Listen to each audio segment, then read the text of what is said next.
Welcome to Moonbase 2.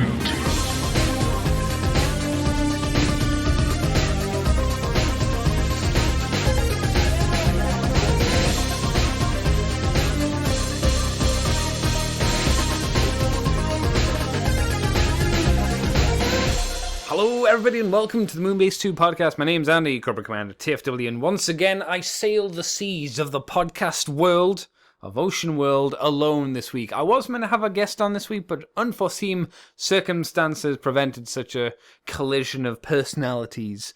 So unfortunately it's just going to be me once again this week. We're going to bash out these stories, not that a huge amount of them are super duper interesting, but, you know, I'll try my best to make it somewhat entertaining for your earlobes, if you like. So, I mean, I don't think they say, oh, where's Mikey? Where is Mikey?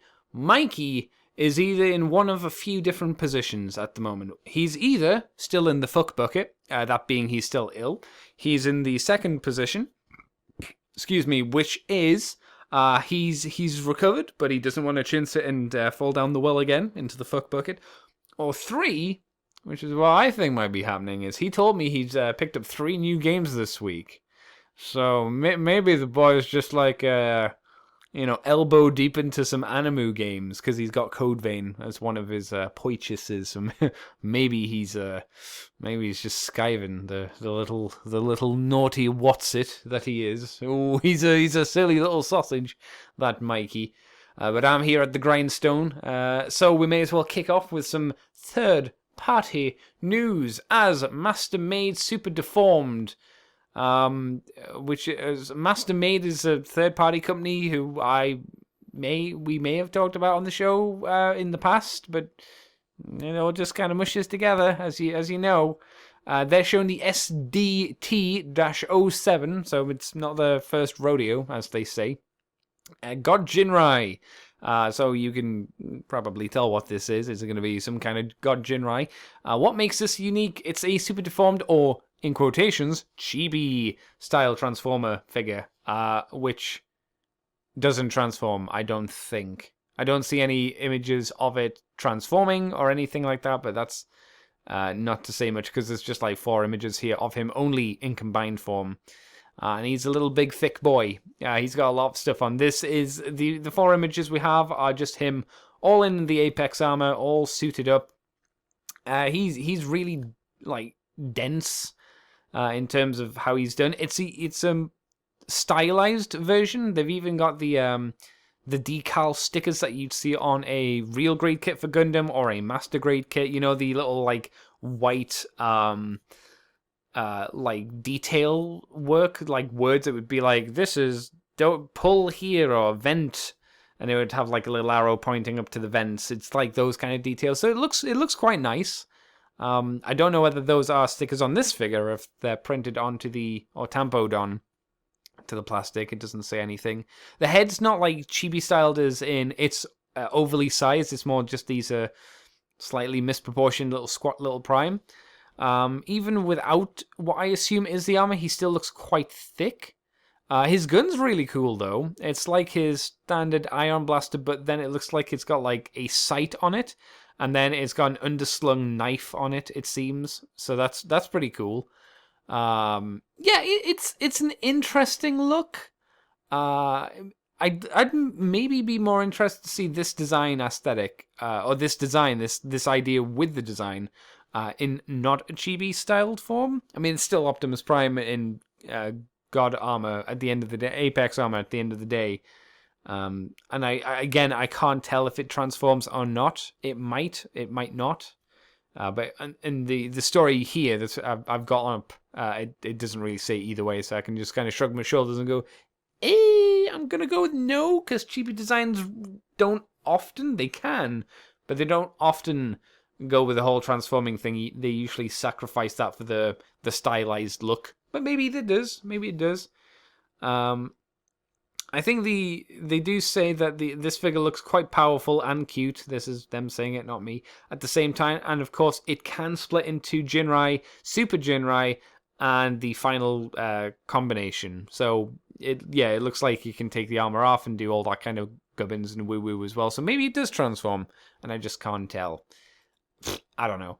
If it does well, or if this has any kind of traction, there'll probably be a black version, I guess.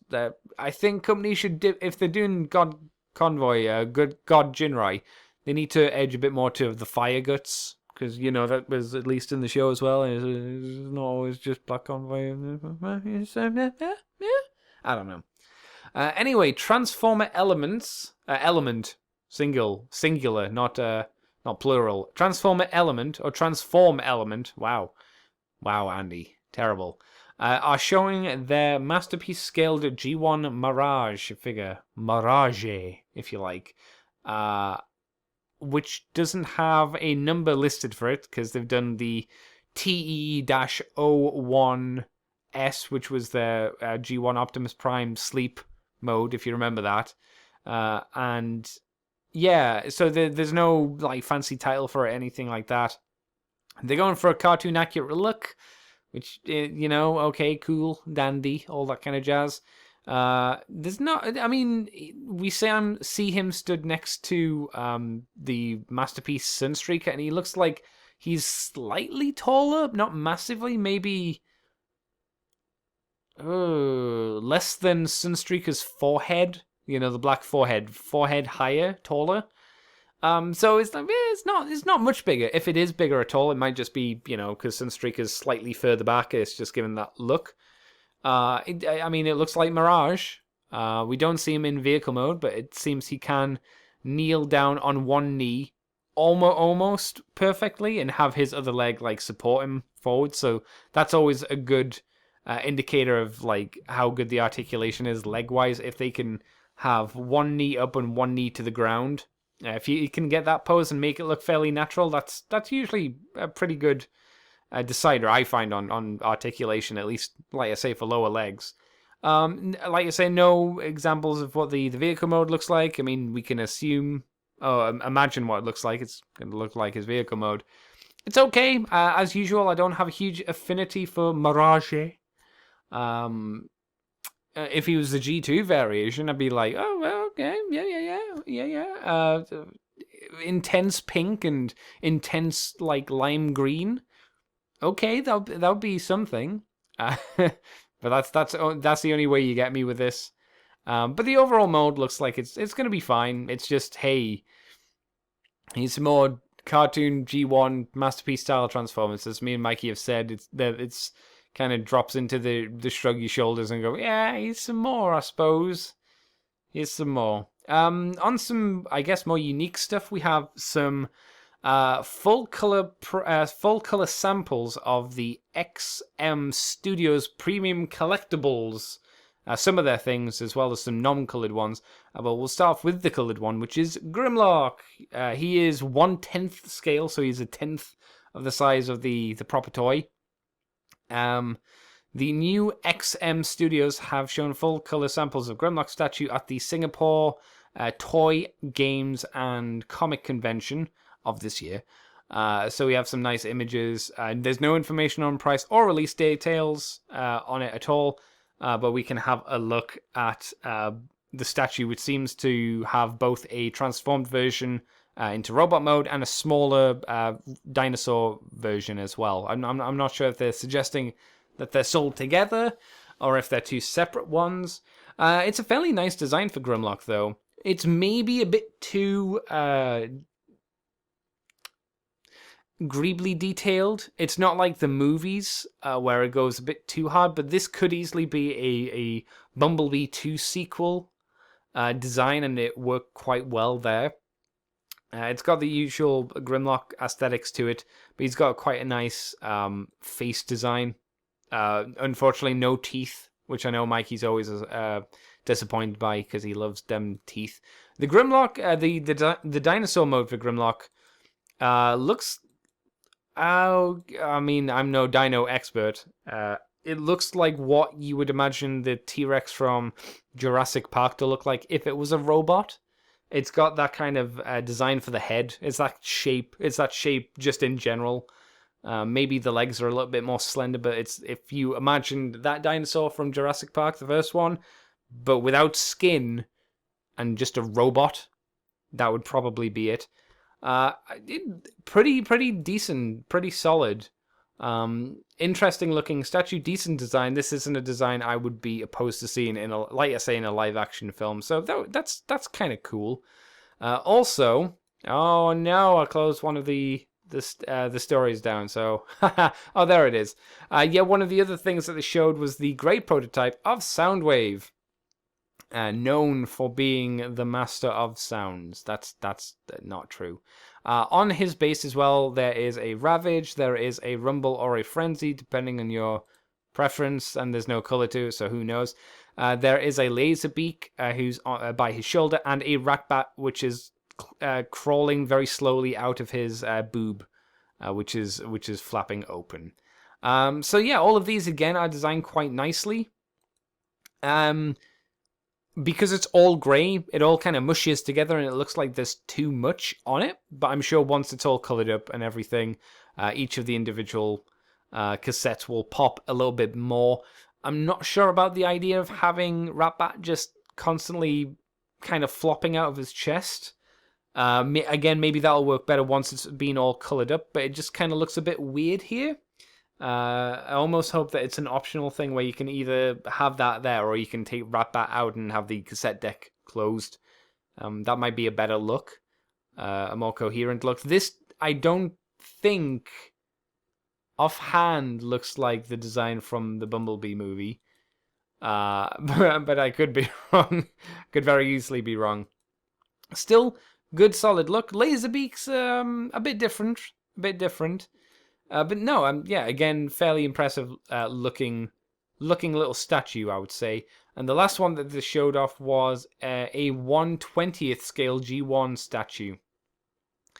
So these ones are obviously going to be a bit cheaper since the 1/20th scale, a lot smaller. Is the Soundwave in the same design as the other big one? Yeah, they're in the same design as the rest of them. This time you have a Bumblebee, a Grimlock again, a Megatron, a Optimus Prime, and Soundwave, like I say. Oh, and a Seeker, which, I know, it's probably Starscream, right? These aren't coloured. Soundwave's in gold for some reason, and the rest are just in a, like, silver colour. They're only, it seems like they're going to only come in gold or silver, so they're not going to look as fancy as the bigger ones. But they are in that stylized look, modern iconic G1 designs, as they say here in the story. And they're not in any kind of fantastic pose. They are holding a gun and their arms are down by their side, and that's it. So it makes them look a little bit boring. I will say the Megatron, mainly because of his face, looks a bit weird. Oh, I know what the face looks like. If you take off his bucket helmet, it reminds me of, what's his name? Dorian from the Mask movie, when he gets the mask and wears it and he turns into the evil mask. There's a reference for some old folks out there like myself. But if you can imagine Dorian from the Mask when he's all masked up, that's kind of the vibe I'm getting from this facial design. I think it might would it look better painted, because he'd still have a fucking silver face because it's Megatron, isn't it? Oh, I don't know. It's mainly the face that I don't like here on Megatron. Prime, I'm not sold on Prime either. Again, there's just something not quite right about it. Starscream looks fine, or the Seeker looks fine, and Bumblebee again looks fine. It's just the two leaders, I guess, who I'm not entirely on board with. Again, whether that's, for you or not, it's all about what you like visually for your little eye peepers. Also, from the world of Japan, we have some images of Trip Up and Daddy-O, Wheeljack and Ironworks images. So, the reason why I really wanted to bring this up is mainly because we get to see Ironworks for the first time, I think, in his weapon mode, or how he can combine with the Deluxe figures to create, the bigger armor stuff. And I will say it's his weakest form, as he turns into really lame boots, effectively, for Wheeljack. The cool bits are you can stick where is the claw arm or the scoop arm? The scoop arm from the base mode, like when you turn it into the Micromaster base, not the city version of it. There's actually no image of it here, but the bigger other form. And he got the big scoop arm. They've shoved that onto Wheeljack's arm, which is kind of nice. The crane arm stuck onto his back and coming over his shoulder again, which is quite nice. But then he's just got like a ramp hanging off of his other arm, which is really lame. And then he's just like standing on two big squares, which is again is pretty fucking lame in my eyes. I don't think there's really anything else to say here because me and Mikey have talked about, Wheeljack in general, and there's Optimus Prime and the other guys. It's just like, hey, there they are. It's like, yeah. I think Ironworks looks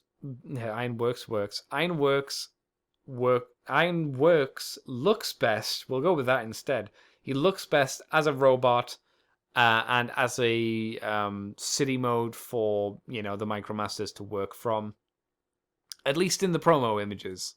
Again, that could change when he's in hand. Who knows? The one thing I do hope with Ironworks is he's a bit more.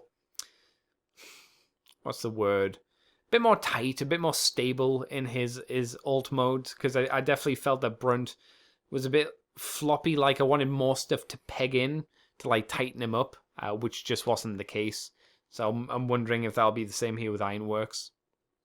Anyway, there is a Hero X Transformers Generations 2020 comic preview that happened this week. I wanted to briefly mention it, but I'm hoping that young Mikey, who should be back next week, let's hope, will be more on board to give us more details, because this seems more like a Mikey story. So I'm going to leave this, but I wanted to at least acknowledge it. For those not aware, the illustrator is the person that did... oh god, I can't think of where it came from, but it was a Megatron face and Optimus Prime was in front of it. A very, very Japanese aesthetic, but it was quite nice. Again, Mikey will hopefully cover this next week. So I thought I should throw that in at the very least, just to tip the hat and go, yeah, there it is, all done. In more Western news, we have Cyberverse Wave 1 Deluxe figures with the build Macadam figure are apparently out in the land of Canada, or Canada, as it's also known. So if you're in that part of the world, maybe you start pestering your stores and be like, where are they? Where are they? If you want to know how much they are, Canadian, they're apparently about $30 Canadian dollars. That is $22.62 in American US terms. So that would be, they'll sell them for about 20 here, I would assume. If they sell them for more than 20 here, oh boy. Oh boy, that's gonna not tickle my biscuit, shall we say. There are some actually in-hand images of these guys as well. All four of them as well. On top of that, they all look still very good, very interesting. Megatron, I was like, ooh, some taste, some wowie sauce right there. They had him stood up next to the Siege one, and I definitely feel that the general aesthetic of Cyberverse is, again, nice and unique versus what we're getting with Siege, so it's a little bit different to visually look at, even though they are still going for a G1 aesthetic. There's a bit more interesting design choices there, and he looks quite nice. The fact that Megatron comes with a blast effect, and they seem to be adding this more and more into the Transformers, I think is pretty cool. At least in my eyes, I really like that fact. So yeah, I'm on board with these, as long as they're not too expensive, I suppose. I guess we'll find out in time. Time will tell. So I think it's time to move on to the next bit of news, and that is some reveals for Studio Series Wave 9. The deluxe figures have been they've been shown off. They've been revealed. So who have we got coming?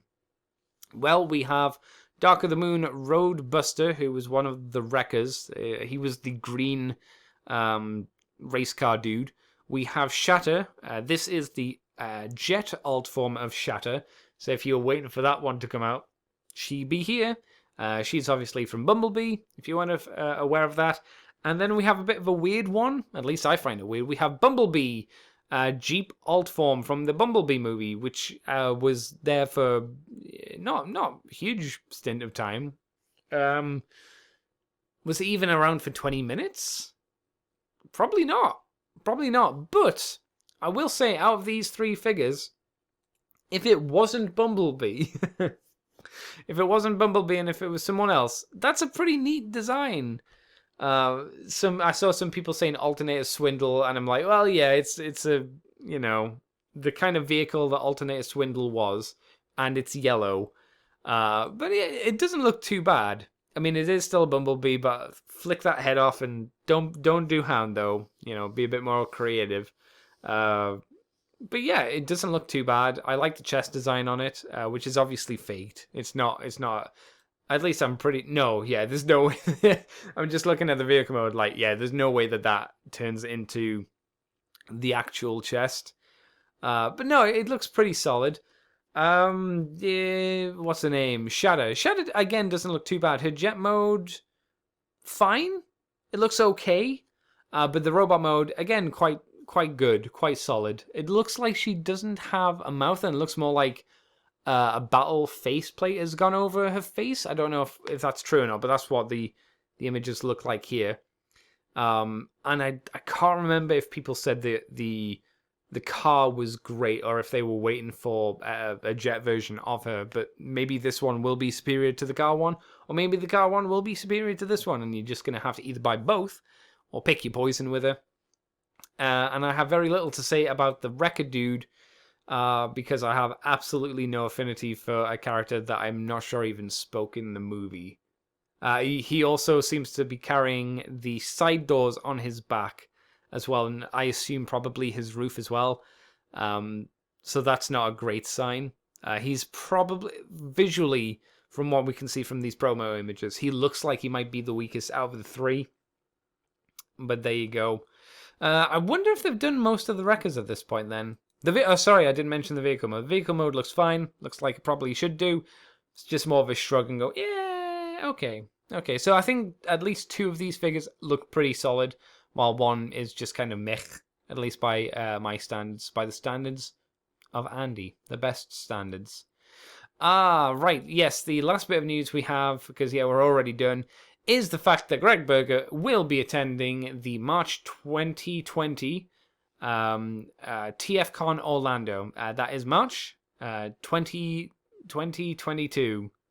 Oh, 20th to the 22nd. That makes more sense. I was reading that going, what? Why? What?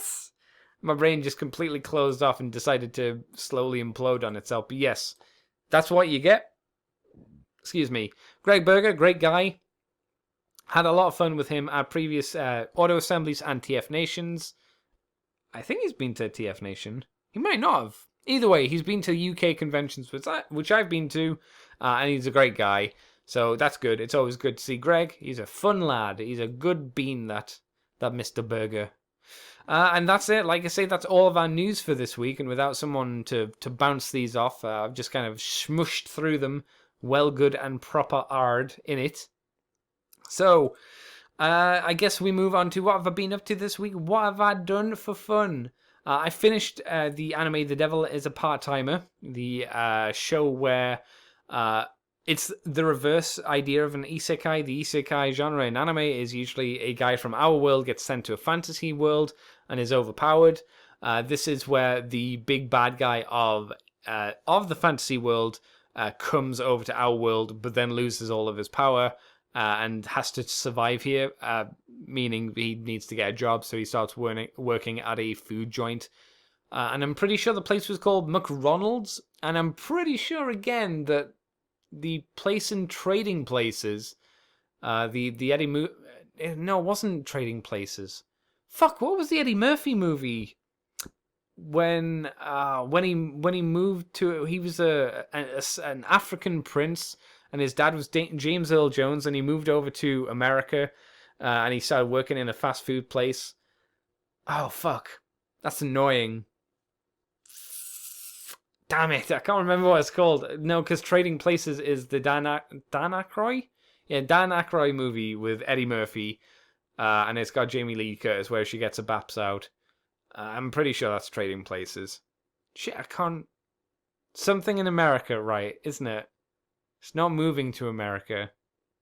Fuck. Oh, that's annoying. I'll remember it later. Anyway, yeah. So, big powerful demon guy moves or is shunted over to this world, and how does he survive? Gets a part-time job, and the hero from that world comes over here as well to try and stop him. She loses all of her power as well, and it's very much a slice of life, but with a bit of comedy in there. Apparently, it's well regarded, and I think in this era of like thousands of isekais coming out, it would have probably done better to come out now. I think I heard it's like a decade old, or like half a decade. It's probably more like half a decade old, to be honest. That I don't think all the jokes land too well. They have some like big anime fights in there once or twice, and the devil obviously gets his powers back through, you could argue, a few contrived ways, and it's just fine. I just thought it was okay. I don't think I'll ever go back to it, and I don't think I'll ever be sad that there's not season 2. Also, the devil seems to be acquiring a harem of ladies. There's a younger high school student who's working there who really looks up to him, and Amelia seems to start having feelings for him, but she's like, "Urusai Baka, don't look at me." But then also starts to be like, blush a little bit. So it's kind of weird in that way. It kind of drips into that kind of almost stereotype, that trope. So yeah, not a big fan, but it was fine. It wasn't the worst thing I've ever watched. I've started Gundam Build Divers Re-Rise, which is the sequel, sort of, it seems, to Gundam Build Divers, the show which I hated because it was so bland and boring. And it seems like, we're going down the same bland road again. I'm so far not impressed. They are still they still use the GBN, which is their internet game where they put on a virtual headset and are transported into a virtual world. And the rules still have not been set to how this fucking world works and why there are stakes when no one's gonna die anyway. Which I always find fucking infuriating. There is no tension if you're in a video game and you lose a life. If you're in Call of Duty and you're playing it, and even if it's VR, if you die and just re-res, who fucking cares? I don't know. I don't know. Maybe they're going to do a thing of the characters are trying to protect a virtual world. So the idea is to not let any NPC characters in the game die, because the current thing is a group of 4 people have found secret missions within the game where they're transported to a place that no one's ever seen before with what they call NPDs, which is basically an NPC character, and they're talking in front of them like it's a video game. But I think the twist is going to be, which I'm only 3 episodes into it, 4, something like that. I think the twist is going to be, oh no, they're alive AIs, kind of like what the girl from the previous season was. And this was a glitch or something. Yeah. And if that's the case, I'll roll my eyes so hard because it's so fucking obvious. And it's just, at least then, I suppose there will be some sort of stakes. Not to them dying, in quotations, or anything like that, or losing the Gundam models, but there will be some kind of stakes, as in, let's make sure none of the artificial intelligence life forms die. There'll be something there. It's, again, why the original Gundam Build Fighters was better. Sure, it was a tournament arc, so there was that tension of, I want to win so I can be the very best like no one ever was. But you also at the end of a fight, your Gundam plastic model kit would take damage. So if its arm was blown off in the game, the model kit's like joint was probably broken. So again, there was tension there. It's like, oh, I've spent all this money and time making my Gundam. Fuck, it's broken. Which is, again, there's some urgency. There's a let's not fucking get my robot destroyed, which I've spent money on. Never mind. So, Re-Rises, it's visually nice. I'm trying to think if the designs so far are interesting. Oh, I don't know. The Justice Knight, which I actually have a model kit for, is really cool. It's their best one so far. The other two just kind of meh for me, but never mind. I've also watched a show called Terraformers. Watched both seasons, season 1 and season 2, which was known more so as Terraformers Revenge, which is weird because there was no revenge needed, particularly. So what's the premise of this one then, Andy? So, here's the problem. Season 1 is really awful at telling you what the fuck is going on and what the story is. Because apparently there was an OVA prequel, which they only aired at the end or midway through the end of the first season. You know, so context and all that kind of jazz. Yeah, that wasn't really introduced until the end of the show. And the actual premise for season 1 was go to Mars and then fight. And that was it. It was just fight, very small dribble of story, fight, it's over. It was really badly planned out. So, what's it about? Because I missed this. Earth has been infected with some sort of disease which is incurable. Anyone who's infected with it dies. It is a disease that comes from Mars. We, as human beings, have started to terraform Mars, or have terraformed Mars, by having moss and cockroaches sent to Mars. Even with season 2, I'm not sure if the explanation is any deeper than what I've just told you. It's one of those things, I suppose, where you just got to shrug your shoulders and go, I guess that'd work. And I'm like, I don't think it would. Otherwise, we'd probably... Elon Musk would have done that shit if it was possible. But for some reason, and we don't know why, but there's probably a stupid reason for it, the cockroaches have evolved to a pre-human, what we are, like a Neanderthal state. So they went from cockroach to basically looking like I'm not sure if it's Neanderthal or pre-Neanderthal. It's based off one of them. I actually thought the design for the terraformers was one of those eek, oh no, Japan. Please don't make your designs look like really unfortunate racist characters. Like you could argue for Mr. Popo and Jinx. But it's not based off that at all. It's based off a actual historical ancestor for human beings. So I was like, okay, I was worried about you, Japan. I was like, whoa, you guys. But that's the reason. So they have the reaction speed of a cockroach. So that's super fast. They're also they're taller than a human now, and also Neanderthals, so they're strong and all that shit. So humans get kind of smushed by them. So we need to go there, get an antidote by capturing them and bringing them back, and somehow getting a disease cured through that. And to do this, they send a team of people who have been given special organs from these cockroaches or something, which seems to be the real reason, which allows them to then combine their DNA with bug DNA or animals across the planet and then have traits of those animals. So I guess it's like a furry's wet dream or something, because you get a dude who mixes himself with a hornet and he gets like the pins that come out, the pins, you know what I mean, the stingers that come out of his forearms, and he can shoot them like machine guns. Some fucking dumb shit. And you've got like a dude who can turn into a turtle. There's some people who went on this mission who you're like, why the fuck have you gone on this mission? Your powers are shit. Even though one of the leader characters says, no one on this mission's been sent here without a reason. It's like, dude, he's a turtle. He ain't doing shit. His power is curling up into a ball and going, please don't hurt me. He died. Spoilers. And what did he provide, you may ask? Nothing. He provided nothing to this show.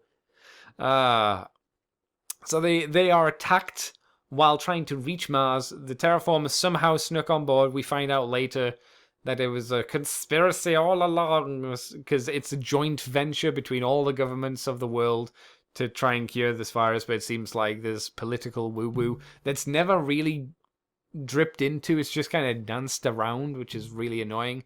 The ship goes down, loads of people start dying. Season 1 is known more for its violence, and then just they escape, but are then ambushed because someone told them how the escape pods would launch. That's season 1. That's season 1. It's a real fucking mess because, like I say, after very brief, small bits of story, it just goes fight, fight, fight, fight, fight, fight, end of show. And you're meant to care about these characters dying, or some of these characters dying. So they go, here's one episode of a character you've seen in the background shot. Here's an episode, and here's their backstory, and you go, I still don't give a shit about you dying because I do not know you. I haven't grown attached to you, and one episode does not make me care about you as a character. I'm sorry. I just don't care. Season 2 decides to be a bit bold, as there are 2 animation studios this time working on it, or working together. So the really kind of dark, gritty show turns into a bright, colourful shonen-style looking show. And then there's fan service in there for no particular reason, and there's a lot more jokes, and the gore and violence has been drastically reduced. So it almost feels like a completely different show. Like if you said season 1 came out in the 80s, you know, it was one of the 90s, it was one of those like really dark, like, oh my god, was the Demon of the Overfiend, the creepy one, the first anime we got over here where it was messed up, and you're like, oh Jesus. And then you've got a 2019 one, which is like all bright and happy. I'd be like, okay, that makes sense. But no, these were fairly close releases, season 1 and 2. And there's just like really bad jokes. It feels it's a total tonal shift. It's really, really bad. And then at least with season 2 actually does try and tell a story where season 1 fucking didn't. It almost felt like season 1 was just, let's show the gore and the fighting because that's what people like, and then season 2 went, people love My Hero Academia, so let's fucking do that, I suppose. So yeah, it doesn't answer anything. It ended. I don't think it's continuing. I think the manga people are gonna be fucking pissed. Here's a good example. It would be like reading the Berserk manga and then watching an anime of it, and it being in the style of My Hero Academia. So Guts is all jokey and he's having fun and he's a bit of a joker. It's like, no, stop. It's wrong on so many levels. That's the kind of feel to try and tonally shift a story that should be dark to happy. It's bad. I strongly disliked Terraformers. It was not good. I hear some people like season 1, and then everybody just outright hates season 2. And I can see why, because of the tonal shift. But like I say, I at least appreciate them fucking trying to tell a story with season 2. So there was that. I watched 4 episodes of a show called The Movies That Made Us, done by the guys that did The Toys That Made Us. The movies that they did for season 1 were Dirty Dancing, which I've never seen and don't really care to, but it was interesting to learn about. They did Ghostbusters, Home Alone, and Die Hard. At least 2 are really good to watch at this time of year, being both Christmas movies. Excuse me. Being both Christmas movies, and the way that, you learn how the process went. Oddly enough, all of these movies seem to be either under budget or really restricted on time. I guess that those were the movies that we're searching out for. So it's like, was this a really low budget movie? Yes. Was the schedule fucking hectic for the production of this? Yes. Okay, we'll do an episode on it. But no, if you like The Toys That Made Us, The Movies That Made Us, I would again say is going to be your jam, if you would. The comedy is still the same, which I find still a bit of a so it doesn't hit it for me, but it's not as bad as that one Turtles episode that they did, which was I really disliked. So The Movies That Made Us, give it a try, unless you hate all 4 movies, and even then I think that learning the process and the stupid politics that you have to go through to make a movie is really interesting. Oh god, like they were talking about on Home Alone, the stuntmen, and they were like, oh, you love it, you thought it was funny watching it, but it was terrifying on the day to see the stuntmen performing the stunts. just on like hard concrete. Like when Marv, I think his name is, like slips on ice in front of the house and just goes onto concrete. That's the stunt guy. And like when you think of it like that way, you're like, oh God, oh no, oh God, Jesus. I know he's a stuntman and he's paid to do that, but oh fuck me, he could have wrecked himself. He could have wrecked himself so fucking hard. I also finished the 8th Mobile Suit Team, the Gundam series. There's only 11 episodes. There is a 12th episode, and I forgot how fucking terrible it is.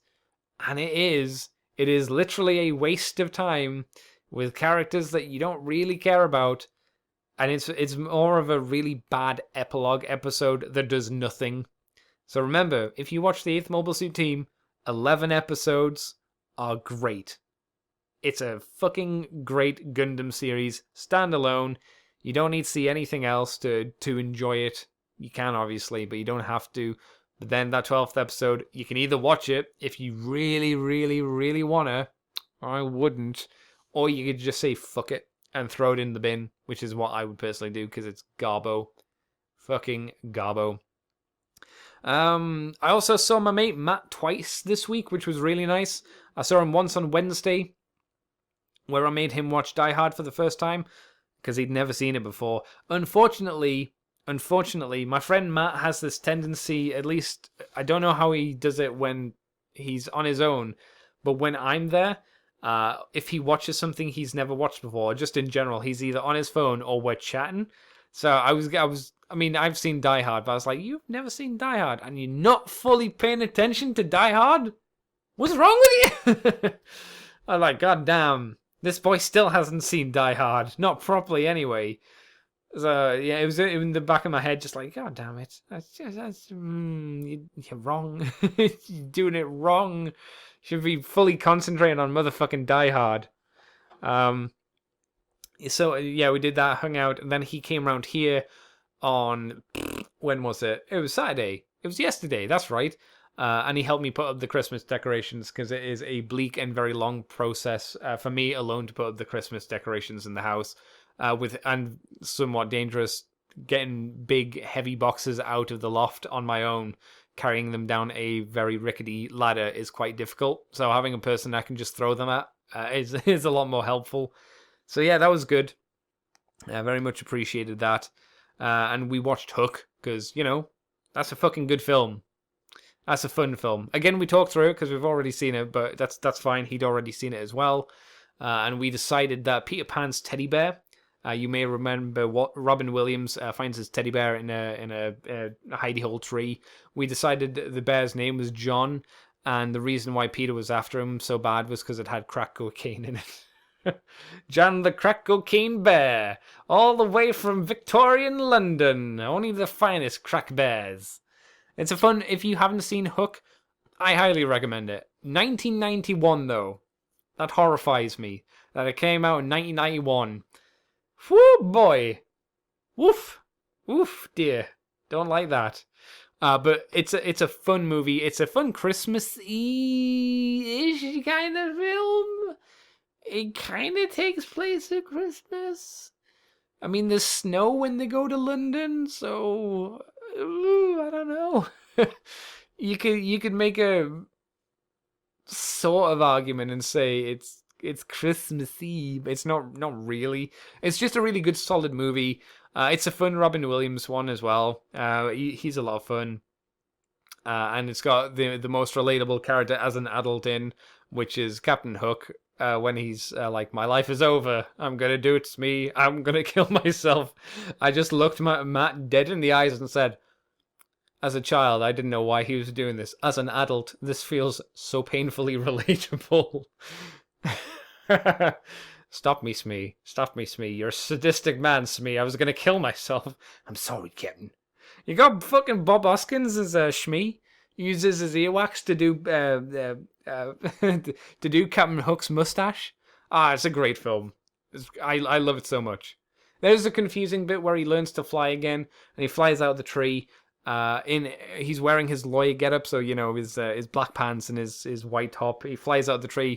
Boom, Peter Pan outfit, and you're like, whoa, hang on a tick. When did that happen? Never mind? Never mind. All right. We won't think about that. Don't think about that. Just accept it. It's Peter Pan. Woo! Anything else? Anything else that I've been up to or done? I mean, that's a pretty full week if you ask me. I think that's all of the good stuff. I mean, I tidied, but that's not very interesting. No, I guess the only other thing I was doing was I was having a look at my book, which my buddy Mr. Gruff gave me. So, I built some Gundam kits. So I built the Hyakushiki. I've always liked the Hyakushiki. It's a great design, really fun, a great build. Looks way better, obviously, than the older high grade kit that I had of it.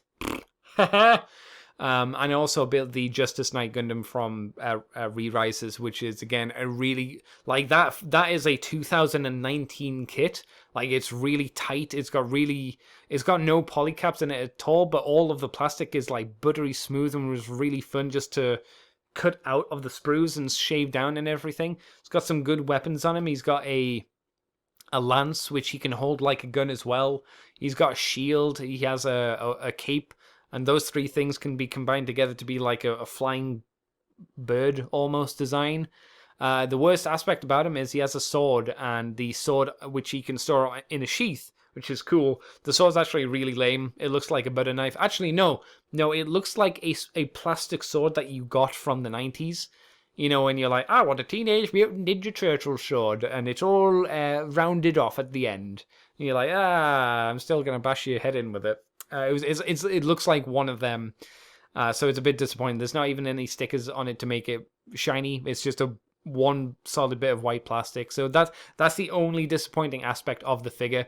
Otherwise, he has 1, 2, 3, 4, 5, 6, 7, 8, 9 stickers, but they're all small ones.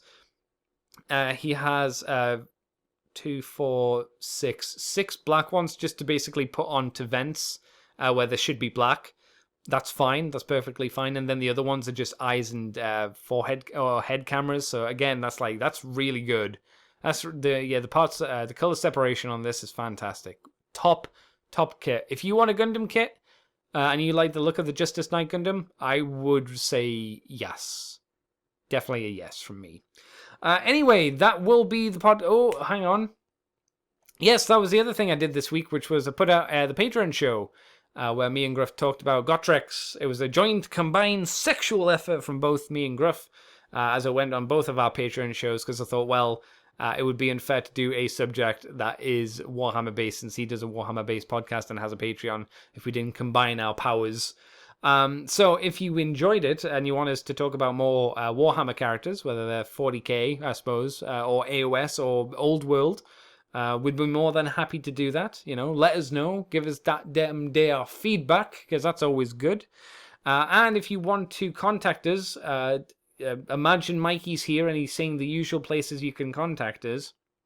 But if you want to contact me being Andy, you can head over to YouTube for Cobra Commander TFW, CCTFW on Twitter. This podcast is on iTunes, Facebook, Libsyn, on iTunes, Facebook, Libsyn, YouTube as Moonbase 2 Transformers Podcast. We're also on Patreon as patreon.com/Moonbase2. We do the Moonbase Woo Woo, like I said. This week was on Gotrek. Or last month, technically, was on Gotrek. This month's, because it's still coming, because I'm gonna be recording on Tuesday, which is Tuesday for normal speaking people, and we're gonna be talking about Christmas, because it's time for Christmas, everybody. And when you can do a Christmas episode, and you can talk about either the movies or the feelings you had as a kid, and what you remember from that. So I'll be doing that with my friend Matthew, and we might be doing it with our friend Manny as well. I guess it depends if Manny wants to do it or not, because who knows? He might not give a shit, and that's fine. Manny, what did you think of Christmas? I fucking hate it. All right, Manny. Well, you can fuck off home. You can head over to the ccbunker.weebly.com as well if you want to check out the podcast and all that kind of jazzy malarkey woo-woo. Like I say, hopefully next week we'll get a Mikey, but there's no guarantee, because you know what they say, Mikey's the worst. That's just how it be and how it do, you know what I'm saying, guys? Anyway, thank you for listening to the show. Hope it's been fun. It is a quickie, but it is just me. So I will see you next week, everybody. Bye-bye!